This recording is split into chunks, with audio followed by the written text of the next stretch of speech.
యోహాను సువార్త 1వ అధ్యాయము 1 నుండి 14 వచనాలు చదవగా విందాం. Saint Johne's gospel chapter 1 verses 1 to 14.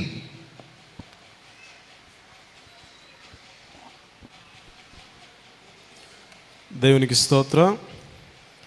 ఒక చిన్న మాట అండి. నా చిన్నప్పుడు ఆచార్య ఆర్ఆర్కే మూర్తి గారు మన మందిరానికి వచ్చారు. వచ్చినప్పుడు మా అమ్మ తీసుకెళ్ళి అయ్యా ఈ బిడ్డకు పేరు పెట్టండి అని చెప్పారు.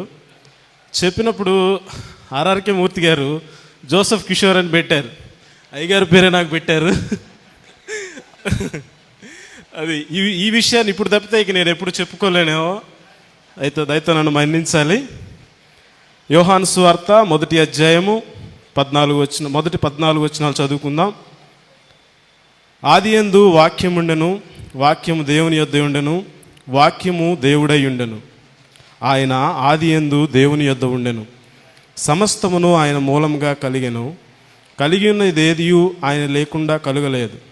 ఆయనలో జీవముండెను, ఆ జీవము మనుష్యులకు వెలుగై ఉండెను. ఆ వెలుగు చీకటిలో ప్రకాశించున్నది గాని చీకటి దాన్ని గ్రహింపకుండెను. దేవుని యొద్ద నుండి పంపబడిన ఒక మనుష్యుడు ఉండెను.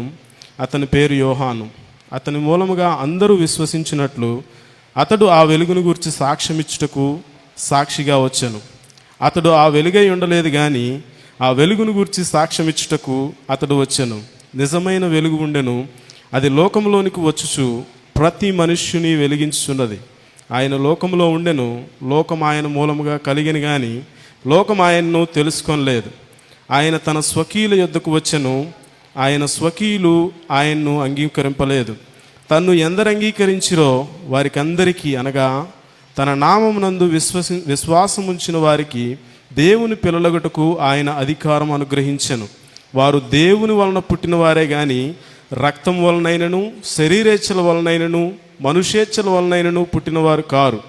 ఆ వాక్యము శరీరధారి అయి కృపాసత్య సంపూర్ణుగా మన మధ్య నివసించెను.